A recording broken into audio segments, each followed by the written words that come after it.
Halo semuanya, selamat datang di podcast saya kali ini. Saya akan membahas sesuatu yang sangat relevan dengan kehidupan kita sehari-hari, yaitu ekonomi digital. Saya Firdaulianti dengan NIM 2303312 dari Prodi Pendidikan Akuntansi akan membahas lebih dalam tentang bagaimana digitalisasi mengubah dunia bisnis dan ekonomi kita. Pertama-tama, apa sih ekonomi digital itu? Jadi, sederhananya, ekonomi digital adalah transformasi ekonomi yang terjadi berkat perkembangan teknologi digital. Bisa kita lihat dari banyak aspek, mulai dari bisnis online, layanan keuangan digital, hingga penggunaan kecerdasan buatan dalam operasional bisnis. Menurut Bank Indonesia, ekonomi digital adalah kunci utama dalam meningkatkan daya saing negara, terutama di tengah tantangan global saat ini. Nah, makin digitalisasi berkembang, makin banyak juga peluang yang bisa kita manfaatkan. Apa saja sih teknologi yang menjadi tulang punggung ekonomi digital? Terdapat beberapa yang paling utama, yaitu yang pertama ada otomatisasi dan kecerdasan buatan atau AI, di mana AI ini bisa membantu bisnis dalam meningkatkan efisiensi dan analisis data. Yang kedua ada keamanan data, apalagi di era saat ini melindungi informasi kita itu sangat penting gitu. Terus yang ketiga ada Internet of Things atau IoT.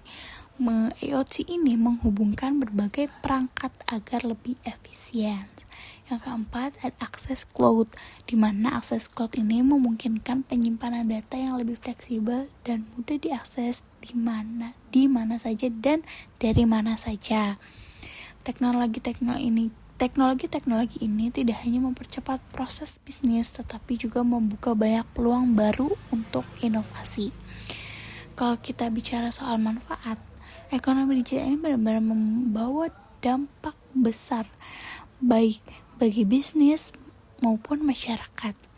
Beberapa manfaatnya antara lain yaitu ada efisiensi bisnis. Efisiensi bisnis ini bisa mempercepat proses operasional dan mengurangi biaya. Yang kedua, ada peluang usaha baru. Dengan adanya ekonomi digital ini membantu munculnya model bisnis yang lebih inovatif. Yang ketiga ada akses global. Nah, dengan adanya ekonomi digital ini memudahkan para pembisnis untuk menjangkau pasar yang lebih luas. Terus ada kemudahan transaksi dari e-commerce hingga vintage.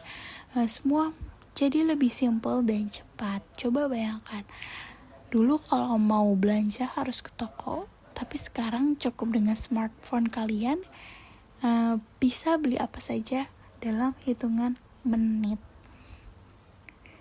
Terus dari manfaat itu tentu saja ekonomi digital juga mempunyai tantangan tersendiri. Beberapa yang sering muncul yaitu ada keamanan data dan privasi. Bisa dari pencurian data yang semakin meningkat, infrastruktur digital yang belum merata karena tidak semua daerah memiliki akses internet yang memadai. Dan yang ketiga ada kurangnya literasi digital karena tidak semua orang memahami bagaimana memanfaatkan teknologi dengan optimal. Kayak gitu, bisa penggunaannya itu bisa menjadi bumerang untuk mereka yang menggunakan teknologi tersebut kalau tidak digunakan dengan baik. Terus dengan tantangan tersebut, peran pemerintah dan perusahaan itu sangat penting dalam mengembangkan ekonomi digital yang lebih aman dan inklusif. Pemerintah punya peran besar dalam memastikan ekonomi digital ini berkembang dengan baik. Terdapat beberapa langkah yang mungkin pemerintah bisa ambil, yaitu yang pertama ada investasi dalam infrastruktur digital, misalnya memperluas jaringan internet ke daerah terpencil. Terus yang kedua ada regulasi yang fleksibel dan adaptif, supaya teknologi bisa berkembang tanpa hambatan hukuman yang berlebihan. Terus yang ketiga ada edukasi dan literasi digital, agar manfaat lebih siap menghadapi informasi digital. Tanpa dukungan dari pemerintah, tentu saja akan sulit bagi ekonomi digital untuk tumbuh dengan maksimal. Jadi dari podcast yang sudah kita lakukan itu bisa kita ambil, atau materi yang sudah disampaikan itu bisa kita simpulkan bahwa ekonomi digital adalah bagian penting dari kehidupan kita saat ini. Teknologi membantu bisnis menjadi lebih efisien, membuka peluang baru dan memberikan akses yang lebih luas. Tetapi di sisi lain ada tantangan yang perlu diatasi seperti keamanan data dan literasi digital. Yang jelas, dengan strategi yang tepat dan dukungan dari berbagai pihak, ekonomi digital bisa menjadi penggerak utama pertumbuhan ekonomi digital. Sekian dulu untuk episode kali ini. Jangan lupa untuk follow podcast ini dan dengarkan materi-materi berikutnya.